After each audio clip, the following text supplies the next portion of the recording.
ไก่ก็มีเป็ดก็มีแต่อ้ายต้องซื้อกินเอง แม่นความลาวได้ของซื้อของขายเนาะเดี๋ยวถามว่าอ้ายสิให้บ่ให้ สิมีบ่ไปกินแล้วละ500,000บ่ไปกินแล้วละไม่สุกอะไรวะชุกมันเป็นตะกบซื่อมันแซ่บเมื่อกี้ได้เห็นเอาควันอีกระวัง ว่ายอกว่าสิกินร้อนๆพอเย็นแล้วว่าลวกปากอยู่เอาครับพอดีอุ่นถ้าม่วนว่าอันนั้นถ้าเบิ่งพี่น้องว่าสิมีงานดองระหว่างสาวลาวกับบ่าวไทยอยู่บ้านนาตาลหรือบ่ก็รอติดตามเบิ่งนำกันคือสิหลายคู่อยู่ดอกอยู่บ้านนาตาลนี่นะมี2 คน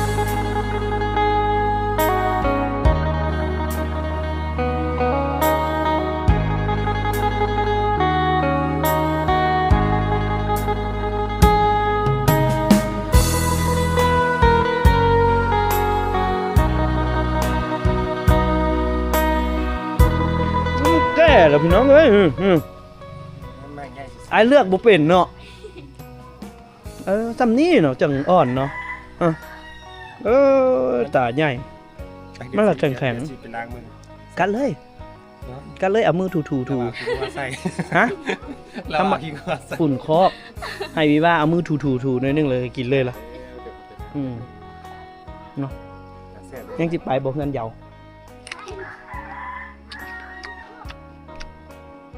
แซ่บ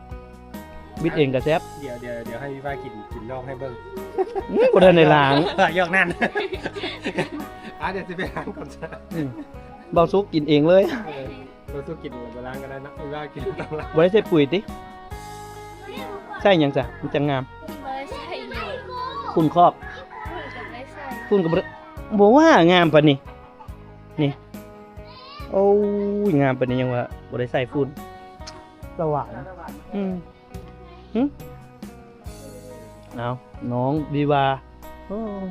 นี่เบิ่งเล้าเข้าเพิ่นพี่น้องนี่เล้าเยอะแท้เลยนี่เล้าเยอะซำนี้นี่กินทอดแต่เฮือนบ่เบิดเลยเนาะมี2เล้าเลยยืมใหม่2เล้าเอาเฮ็ดเดี๋ยวจะสิกินเบิดซั่นน่ะมันโดดบ่ได้ติดขายบ่ได้ขายบ่แต่ละปีได้ขายอยู่เนาะเอาพี่น้องไก่ก็มีเป็ดก็มีแต่อ้ายต้องซื้อกินเอง แม่นความลาวได้ของซื้อของขายเนาะโอเคเดี๋ยวไปก่อนน้องวิว่าเอ้ยไปก่อนไปให้น้องเพิ่นพักผ่อนอ้ายฝากกระเป๋าไว้นี่เด้ออ้ายฝากกระเป๋าไว้นิดนึงประมาณจังโมงบ้าวของใสมาตอนนี้เพิ่นไปสักว่าบ้านบกจังหน่อยจะติดต่อหาเพิ่นไปก่อนน้องจังไรจังมาเล่นน้ำกระเจรถสิปะเบสิเลยล่ะฮะไม่ยังแม่นเอาโลนี่ต้มหวานได้ซื้อบ่ต้มหวานได้ซื้อบ่ที่ขาย500,000ก็เคยเห็ดจักเทื่อเจ้าที่มีบุญได้กินนะเดี๋ยวถามว่าอ้ายสิให้บ่ให้สิมีบ่ไปกินแล้วละ500,000บ่ไปกินแล้วละ500,000บ่คันติดใจไม่ได้กินแล้วมื้ออื่นสิไปไทยแล้วเอาสิไปไทยละแล้วซาดบาทนี่โชคดีเนาะโชคดีสุดละแล้วว่ามีบุญแล้วแถวเฮานี่แท้มีบุญอลีเด้ว่าแต่เกิดมาเคยเฮ็ดเทื่อเดียวนี้เฮ็ดเทื่อเดียวนี้อ้ายได้กินซ้ำแม่ได้กินบุญหลายอีหลีเนาะบุญหลายสายยาวเพิ่นเอาคันเอาบ่วงมาพร้อมนี่คือสิได้กินนี่เอาอย่าเอาบ่วงเฮ็ดใส่เอาเฮ็ดได้สิกินได้นี่เอาคิดว่าสิคือนี่เลยว่าให้อยู่นี่ก็ให้ตั้งแต่ตอนมันฮ้อนอันนี้จนจับได้แล้วนี่ให้อยู่นี่ให้อยู่นี่ก็กินอยู่นี่แล้วพอดีอ้วนเซ็ตให้อยู่นี่ก็กินอยู่นี่แล้วแหละถ้า2เดือนนี่ก็ยังโสดอ่ะโสดแท้เนาะโสดเพราะยังบ่ได้เฮ็ดดอกเด้อน่ะยังโสดจังนี่จนกว่าจะเฮ็ดดองพุ่นล่ะจังโสดขอไว้แม่นบ่ยังขอไว้จักเว้าจังได๋มันแค่ยังสิไปเฮ็ดเวียกอยู่อยู่ไทยเนาะผู้บ่าวอยู่ไทยคนไทยบ่แม่นมาได้เล่นอันนี้แล้วยากตำนานรัก2ฝั่งโขงอีกคู่นึงใบสมรสต่างบ่อยากเป็นตำนานรัก2ฝั่งโขงกันอยู่2ไอเสียงคำอีกบ่ฮ แฟนเจ้าติดตามอายอยู่บ่ น่าสิโบก น่าสิบอกเราติดตามเด้อ บ่เคยเห็นจักเทื่อ บอกเราเด้อ อันนี้ก็หาก็เห็นตอนนั้น ตอน ห ไหน มูแซมให้เบิ่งอันที่แม่คือหมูอยู่ทางเรา เออ เรื่องอันหมู่ VIP เนาะ เกี่ยวหมู่ VIP เกลือแล้ว เด้อยู่ เพ หั่น ราะว่า เด้ ตอนนั้นมันน้ำท่วม น้ำท่วม ได้ เลยเอาขึ้นไป บ่อยากเปิดตำนานรักสองแผ่นดินนั่นอยู่2ไอเตียงคำบ่ โอ้ยมันสิรอดอยู่บ่ เอาอีกว่า มันสิรอดอยู่บ่ เสร็จ ใช่บ่กินเลย เอาเลย เอาเฮ็ดบาดนี้ เดี๋ยวว่า จีมึงดูมีบุญเท่ากับมีบุญคือกัน เฮ้ยโกหกบ้างก็ได้นะ เดี๋ยวให้เพื่อนโกหกดิ คิดตัวแน่ก็ได้ แซ่บว่าสิบ่เลย สุกนี่ ระวังร้อน ตากบ ไม่สุกอะไรวะ ชุกมันเป็นตากบซื่อ มันแซ่บด้ เมื่อกี้ได้เห็นเอาควันอีกระวัง วายอ ๆว่าสิกิน พอดีอุ่น ว่าสิกินร้อนๆพอเย็นแล้วว่าลวกปากอยู่ เอาครับพอดีอ้วนพอดีแซ่บ เดี๋ยวเธอเอามานี้ ต้มหลายแล้วมันอันนั้นนี่มันก็เล อื ย ม ต้มหลาย เบิ่งมานี้เดี๋ยว กินบ่ เดี๋ยวไอซีมเบิ่งนี่มาเดี๋ยวไอซีมเองไอเป็นคนเว้าตรงคันแซบก็คือแซบคันบ่แซบก็คือแซบไอเป็นคนตรงๆแต่ เออ เพิ่นเว้าว่าเห็นแล้วว่าจนจับได้ว่าซั่น มันยังเป็นอาย อันนี้ ขึ้น เรา มาอยู่ จับได้อยู่ มันก็บ่ได้หอนแล้วมันก็อิ่ม บ่มีรสชาติบ่ลวกปากวายอ แซบ แซ่บ แซ่บ แซ่บอยู่กินหอมๆเลย โอ้ยมันเป็นอย่างตัวก็ได้บ่ว่านี้บ่ว่าอย่างดอกมันก็ตัวเนาะเฮาบ่ได้ฮู้เนาะ อืม ตัวนี้น่าใจเว้ย อืม มาสู่ลูกไอ้อุ้ย โอ้ยอย่างดอกมันฮ้อนว่าแล้วมันฮ้อนปากว่ะ บ่เตียงมากอยู่แล้ว อันเว้าเรื่องน้ำหวานนี่นะบำรุงพุง เออ อืม แต่ว่า เอาพี่ว่ามากิน ร ด้วย วมๆแล้วเรา แล้ว มัก บัดนี้ ซ้ำนี่แต่ พี่ ว่า ว่า น้องเลยบ่มัก เบาซุกบ่ได้กินได้ เออ มือหนึงถือกล้อง เออ มือหนึงถือถ้วยเฮ็ดแนวใดล่ะสิได้กินบัดนี้ ให้ป้อนมันว่า เออบ่แล้วเว้ามันก็คนละเรื่องแล้วเนาะ ไอ้พี่ว่าเรามากินเด้อเรามากินเลย ตักให้เรากินได้ เอา เป้านี่ดิ จังได้เรา เป้านี่แหละ ดิ เออคำเมียน้ำเด้อเป็นอะไร หวานบ่ มีว่าอมแล้วปุ๊ดจะบ้วงแล้วมาให้เรากิน ตายแล้วแซ่บเนาะแซ่บเนาะ เฮ็ดได้แล้วสิฮู้บัดนี้ ได้กินไหม เฮ็ดได้แล้วสิหูเอาให้เรากินแด้ อืม จักบ้วงจักใด สิให้ป้อนมันบ่ เออต้องเอาให้ได้ เออ ซีนนี้ต้องเอาให้ได้มีว่าเอาให้เรากินนะพี่ว่า ป้อนแล้วพี่ว่าบ่เป็นหยังเนาะ กำไรตลอดล่ะเจ้าฮะให้พี่ว่าถือกวางดีกว่าไป เออ ไปสิง่ายถนัดกว่าเนาะแม่นบ่ให้พี่ว่าถือกล้องให้ดีกว่า เออบังคับเพิ่นเนาะ จังน้อยผู้บ่าวเขาเห็นแล้วขายบ่ออกเลยแหละหลานค่อย เฮ็ดตัวที่หลายหลานค่อยขายบ่ออกเลยเนาะ ตัวอายไม่ยกให้ เดี๋ยวเราหิวแล้วถือกล้องให้เราได้ไหม ถือเนาะอืม ไม่หลบก่อน เอาจับกล้องให้เรากินเนี่ย จับกล้องให้เราได้ จับกล้องให้สุกให้ให้ สุกก่อนเออ มื้ออื่นสิไปไทย นี่ว่าสิไปมื้อนี้แล้วแต่ว่าขาเจ็บขาล้มรถ บ่แม่น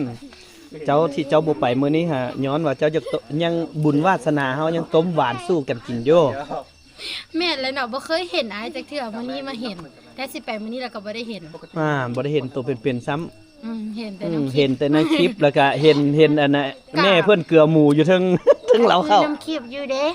อืม บ่ว่า เขาเป็นพุ่นเนาะ เนาะแม่นเลยบ่ ปากบ่อนเขาเอิ้น ปากเป็นเขาเอิ้น เอ้า แต่ก็ ครั ว่า บ ม่วนว่าอันนั้น อื อยู่ มถ้าเบิ่งพี่น้องว่าสิมีงานดองระหว่างสาวลาวกับบ่าวไทยอยู่บ้านนาตาลหรือบ่ก็รอติดตามเบิ่งนำกันคือสิหลายคู่อยู่ดอกอยู่บ้านนาตาลนี่นะ มีสองคน 2คนแมันบ่ มีหมู่คนหนึ่งที่นั่นเราเอาอยู่นครพนมแต่เราก็ยังบ่ทันมาเฮ็ดหยังเรื่อง อยู่อันนี้ติ อยู่นั่น นั่น อยู่บ้านอันนั้นบ้านนี่หยังเราบ่เคยไปบ้าน อืม เราก็บ่ได้มาเราเฮียนอยู่พุ่น อืมเอาสาวลาวบ่าวไทยพี่ มี น้อง แต่สองคู่มันก็เลยยากเดี๋ยวนี้นะแบบ คันหลายคนยังว่าเล่นน้ำกันเนาะ เฮาบ่ฮู้ในแบบ ไปถามไผก็บ่ฮู้ที่ไหนเลยเฮาไปญี่ปุ่นก็แบบไปบ่ฮู้จักไผที่จะไปแล้วยากเลย ตอนนี้แล่นก็คือกันแบบคือเขาเว้าเท่าใดแล้วเท่านั้น ไอ้พาเบาต้อมไปเฮ็ดพอดีเกือบ3เดือน เกือบ3เดือน เขาก็ จั ว่าง แล้ว 3 เดือนหา6 เดือน แม่น เขาบอกว่าสิแต่ สามเดือน เที่ยวไปเที่ยวมาก็คือว่าแหละ มันก็เฮ็ดให้มันถึกเนาะมันก็ยากนั่นแหละพี่แต่มาเอิ้นใส่พี่เฮือนแล้วจบสิมันก็ได้แต่ว่า ทางระเบียบกฎหมายเฮาก็ต้องเฮ็ดให้มันถึกแล้ว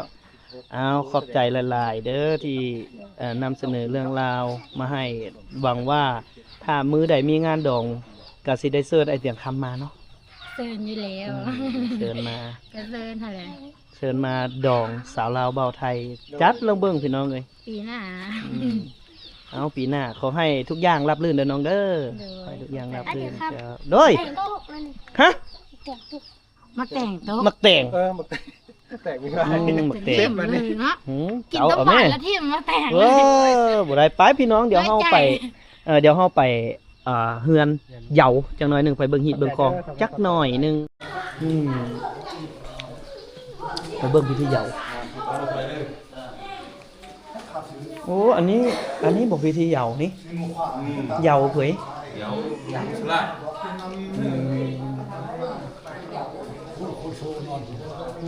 เพิ่นบอกเพิ่นบ่สำบายบ่จังเหยาเพิ่นบ่สำบาย บ่สบาย คือเหยานี่บ่สำบายก็เหยา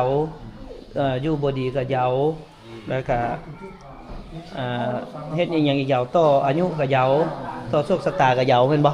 เมาเหล้าก็เหยาเลย ว้ายเมาเหล้าก็เหยาบ่แม่นละ ชื่อก็เหยา เอานี่มาเบิ่งว่าสิ่งที่เพิ่นประกอบอยู่ในพิธีเหยามีอีหยังแน่เนาะก็สิมีทั้งอันนี้เพิ่นเอิ้นผ้าเนาะผ้าเป็นผ้าหยัง มันขายซื้อมือสายเขาย้ายไป ผ้าขวัญเนาะ ภาพนี้ ก็สิมีอันน่ะทั้งผ้าสิ้นเงินห้างเนาะ เงินห้างมีหุ้นต่างๆงานเปลี่ยนมีสร้างเข้าหน้าปลาเข้าเวียง มีเน้นแค่นำทางก็หนักทาปากของเงี้ยมีตั้ง8ขันข้ามหลาย8ขันไป เป็นใส่หมูเนาะในการเหยา ดูจะมอบสมุนที่สุดหมูข้ากันตั้งไปในลายเนี่ย ที่เป็นผ้าฮีดของเพิ่น แถวนี้หมดเก่าข้าตั้งไปใน สิ่งที่ขาดบ่ได้ก็คือนี่แหละฮีดของเราให้มีเบียร์เป็น100ลังครับบ่แล้วเราให้ ข้าเป็นสัมปนายมิ้นใครไม่ตั้งฝั่งเขา พิธีเหยาเนาะพี่น้องเนาะ เขากู้มูตูอันนี้ มาเบิ่งพี่อันนี้ผู้มาเบิ่งเหยาเนี่ยเป็นเฮ็ดเนอเลอร์เนี่ยผู้มาเบิ่งเหยานี่พี่เฝ้าเหยาอันนี้เนาะเฝ้าเหยาก็เย็นอยู่บ่นี่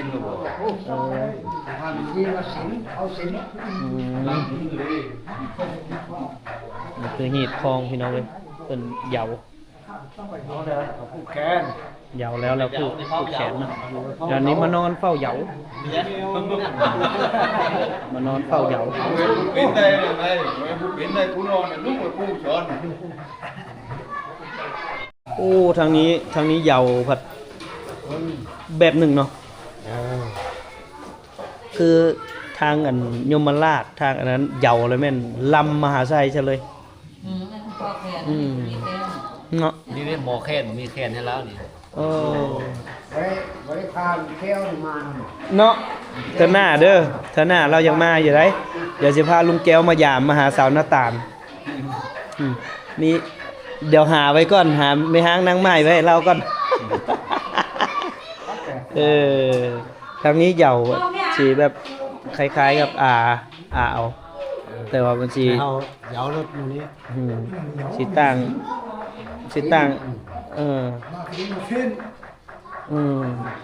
ทางพุ้นนี่หมอแคนยาวมาแล้วก็หมอลำบ่ายรถได้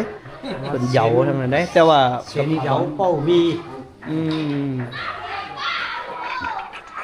ทางนี้จะเป็นส้นเผาแอะเนาะอันนี้ส้นเผาแต่แอะซ้ำบ่ซ้ำแน่แอะแน่เนาะปนกันว้าตัวได้ยินแต่เสียงฟักลาบค ข้ามฮอดฝากทุ่งโป๊กโป๊กโป๊กโป๊กคักแต่ต้องได้มาเบิ่งเฮ้ยลาปูลาฝาแผนกแม่ครัวแผนกแม่ครัวได้อพี่น้องพ่อครัวอันนี้เนาะแผนกพ่อครัวมื้อนี้ฮู้แล้วว่าคันฟักลาบนั่นนี่มื้อนี้เฮามีงานแล้วล่ะ เรียกเขาพักสมบูรณ์นี่ พักสมบูรณ์เลยแม่นบ่มื้อแรงนี้บ้านเฮาสิมีงานเพิ่นว่าบ่แม่นงานดอกไหมงานนี้น่ะบ่แม่นงานดอกว้ายน้องเฮาเลยบ่ได้โปสเตอร์เอาเข้าพักสมบูรณ์เพิ่นเนาะพักแข่งกันอีกเข้าบ่แม่นเข้าผู้เดียวนะเข้า2 3คนพุ่นน่ะถ้าแม่ครัวนะเฮ็ดเอาเลยลวกฟักอันนี้ล่ะฟัก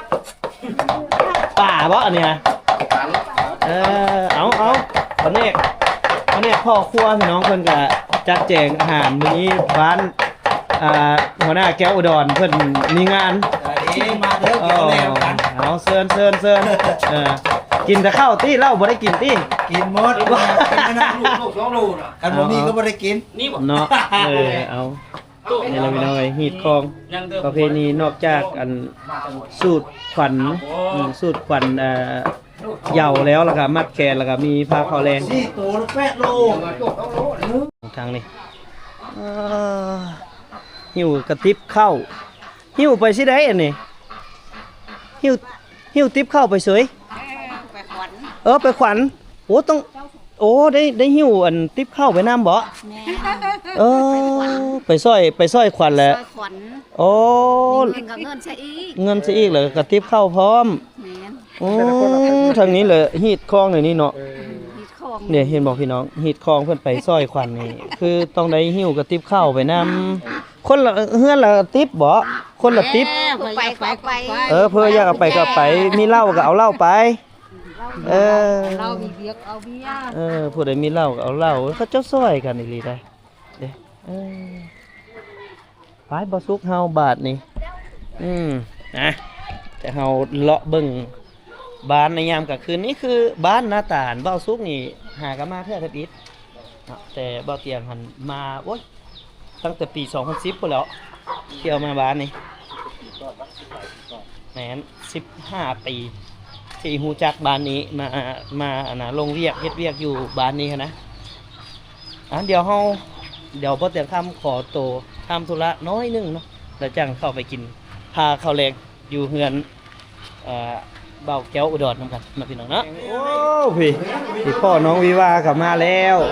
เท่าแก่พร้อมแล้วป้าตัวมาเต็มเลยไกลสิเริ่มเลยได้นี่เริ่มพิธีโอ้โหเจ้าของเหยาอยู่พุ่น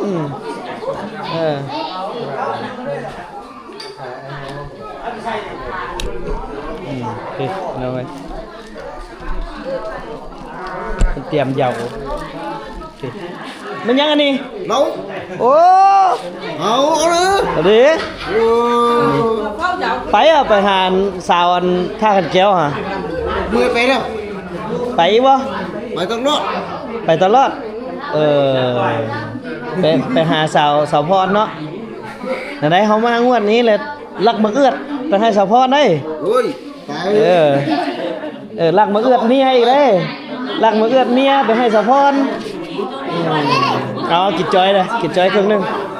กินจอยครึ่งนึงมันหลายโพดเอาเฮ็ดโอ้ยน้อยแท้ไม่ดุแล้ว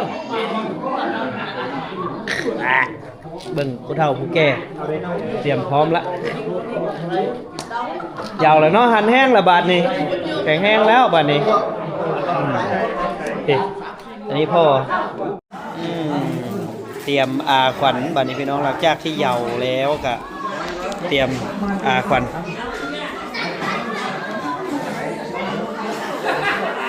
อยู่นี้ขวัญเพิ่นก็สิเอาขวัญหมูเนาะขวัญหมูเนาะแม่เนาะเอาขวัญหมูคล้ายคือกันกับขวัญท